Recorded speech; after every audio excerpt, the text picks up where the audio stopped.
O seu Armando... Você fica com depressão porque você tem que trabalhar os meios de produção. Otários de todos os países, univos!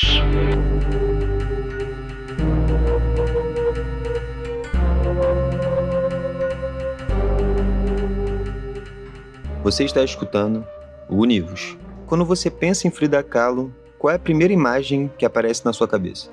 Talvez seja aquela mulher de vestido colorido, flores no cabelo, sobrancelha marcada. Talvez você tenha visto o rosto dela numa caneca, numa camisa, numa tatuagem ou até em propagandas. Isso é curioso, porque poucas artistas latino-americanas foram transformadas num símbolo pop como ela. Mas existe outra pergunta que me chama muita atenção quando a gente fala de Frida Kahlo. O que ficou fora dessa imagem construída e consumida? Porque quando a imagem de Frida vira um produto consumido no mundo inteiro, uma parte importante da sua história vai sendo apagada aos poucos. A Frida que participava de manifestações políticas quando mal conseguia andar, a comunista, a anti-imperialista, a anticapitalista, que sempre expôs tudo isso nas suas artes. Então hoje eu queria fazer um convite para a gente conhecer a Frida militante, política e revolucionária. Porque talvez a Frida mais interessante seja justamente aquela que muita gente nunca apresentou para nós.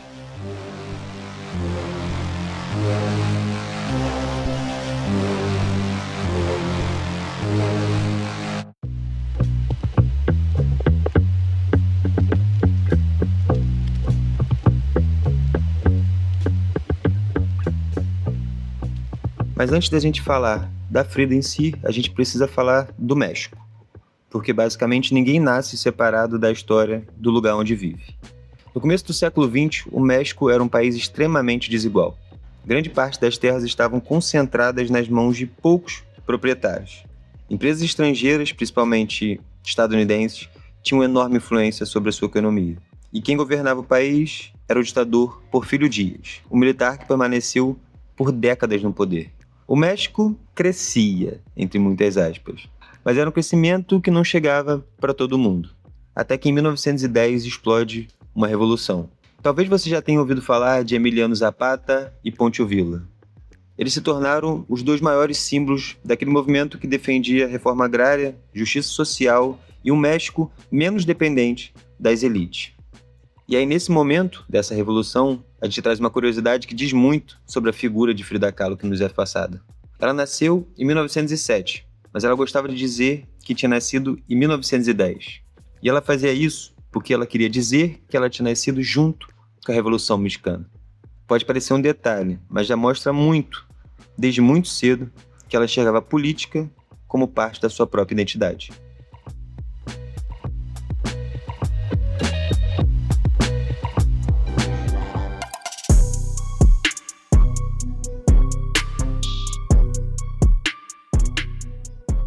Tem outro detalhe que muita gente não sabe.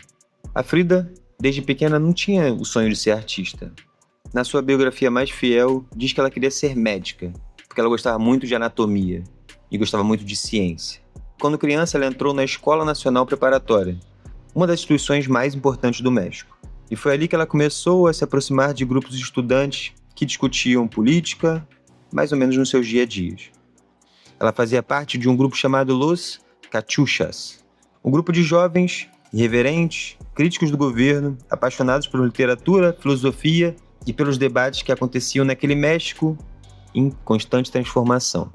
Só que acabou que a vida mudou completamente seus planos. Em 1925, o ônibus que ela estava foi atingido por um bonde. Uma barra de ferro acabou atravessando seu corpo quase por inteiro. Ela quase não sobreviveu. Mas o que acabou marcando a sua vida após esse acidente foi que ela viveria sempre com dor. E talvez aqui esteja uma das maiores viradas dessa história. Enquanto muita gente teria desistido, Frida encontrou na arte a forma de voltar à vida. Não porque ela queria ser uma artista, mas porque ela precisava continuar vivendo de alguma forma. Isso ela deixa bem claro nas suas pinturas.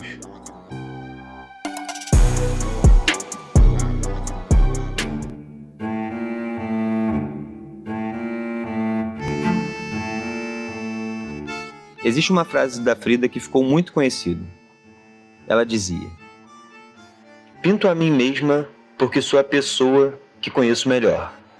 Muita gente interpreta isso como se ela pintasse apenas sentimentos. Mas olhando para a obra dela, fica difícil acreditar nisso de uma forma tão simplista. Ela pintava sim o próprio corpo, mas aquele corpo também falava de México e de mundo ao mesmo tempo. Falava das condições das mulheres, do colonialismo, da violência, da desigualdade. E tem um detalhe que costuma desaparecer quando a gente fala dessas artes. Ela nunca escondeu suas posições políticas. Muito pelo contrário. Ainda bem jovem, ela entrou para a juventude comunista. Pouco depois, se filiou ao Partido Comunista do México. Não fazia isso apenas por influência do marido, como muitas biografias dizem por aí. E essa talvez seja uma das maiores injustiças cometidas contra ela. Como se toda a história de uma mulher politicamente ativa precisasse ter sido influenciada por homens ou por um homem específico, que é o caso dela. Os próprios escritos de Frida mostram exatamente o contrário. Ela sempre demonstrou interesse pela Revolução Mexicana e por movimentos revolucionários que aconteciam no mundo, muito antes de conhecer o Diego Rivera. Sim, seu marido na época, é importante salientar que ele é um dos maiores artistas plásticos do século XX e o principal expoente do muralismo. Mas nesse episódio a gente vai se atentar só nisso, porque a gente vai falar de quem interessa, que é a Frida.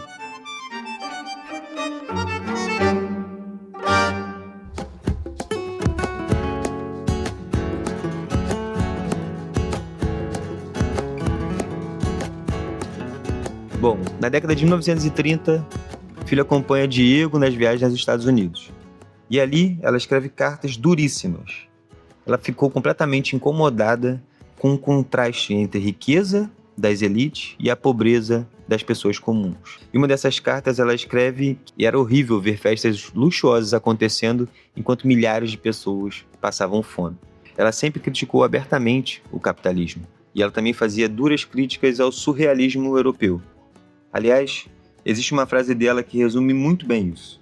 Quando diziam que ela era surrealista, ela respondia: "Eu nunca pintei sonhos, eu pintei a minha realidade." Fala dela, meu irmão. Isso é materialismo histórico purinho. E talvez seja justamente por isso que sua obra continua tão atual. Porque, de certa forma, ela nunca tentou fugir do mundo. Ela sempre tentou entender esse mundo.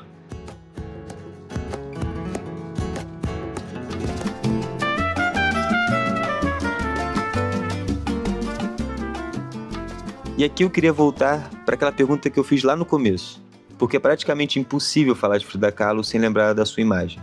Ela virou um dos rostos mais conhecidos da arte mundial. Isso é maravilhoso, mas também traz um problema, porque muitas das vezes a Frida consumida pelo mercado já não é a mesma Frida histórica. É uma Frida sempre muito bonita, colorida, inspiradora. Tudo bem, mas ela é completamente despolitizada. Claro, não em todos os lugares. Existem muitos lugares que politizam ela da forma certa, e tá tudo bem. Mas é quase, fazendo uma analogia, como se transformasse o Che Guevara apenas numa estampa de camisa, sem falar da Revolução Cubana, do anti-imperialismo e das escolhas políticas que fizeram dele quem ele foi. Com a Frida aconteceu algo muito parecido. Ela virou uma marca, e toda marca precisa incomodar o mínimo possível. Sempre foi de incomodar. Ela sempre criticou o imperialismo, ela defendia o marxismo, ela participava ativamente de atos políticos, ela recebia perseguidos políticos na sua casa. E poucos dias antes de morrer, mesmo extremamente debilitada, ela participou de uma manifestação contra a intervenção dos Estados Unidos na Guatemala. E essa imagem deveria ser a última imagem da Frida. Não deitada numa cama, pintada, triste, mas sim protestando, como ela sempre fez.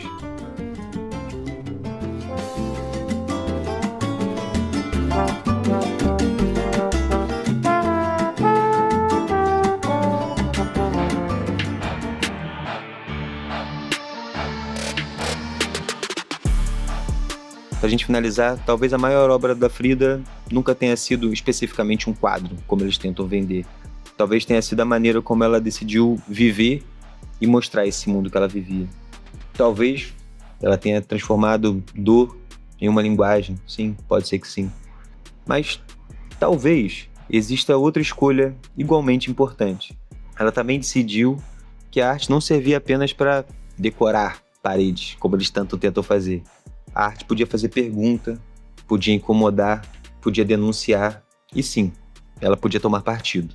E eu acho que seja justamente isso que ainda causa tanto desconforto. Porque é muito mais fácil vender a imagem de uma artista resiliente, do que lembrar de uma mulher que enfrentou o capitalismo, o imperialismo, o machismo e as convenções do seu tempo. E no final das contas, a pergunta talvez não seja quem foi Frida Kahlo. A pergunta pode ser outra, né? Por que tantas pessoas fizeram questão de lembrar apenas de uma parte dela? E não quero dar a resposta, mas na minha opinião, na minha humilde opinião, porque a forma que a nossa sociedade escolhe lembrar de todos os personagens diz muito sobre o mundo que ela quer construir. E talvez a gente conhecer a Frida Kahlo por inteiro, com suas contradições, suas dores, suas ideias e suas escolhas políticas, seja uma maneira de lembrar que a arte nunca nasce fora da história.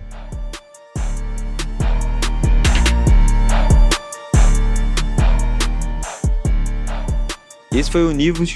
Obrigado por ter escutado até aqui. Espero que vocês tenham gostado muito do episódio. Falar da Frida é sempre muito bom pra mim. Segue a gente lá no Instagram.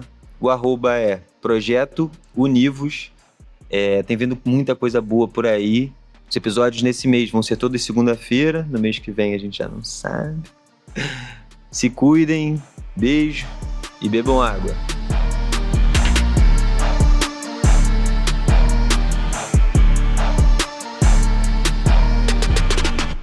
Esse podcast foi roteirizado por Alex Camacho. Ele teve edição de som e mixagem de Gustavo Nalva e é uma produção da Univos Produções.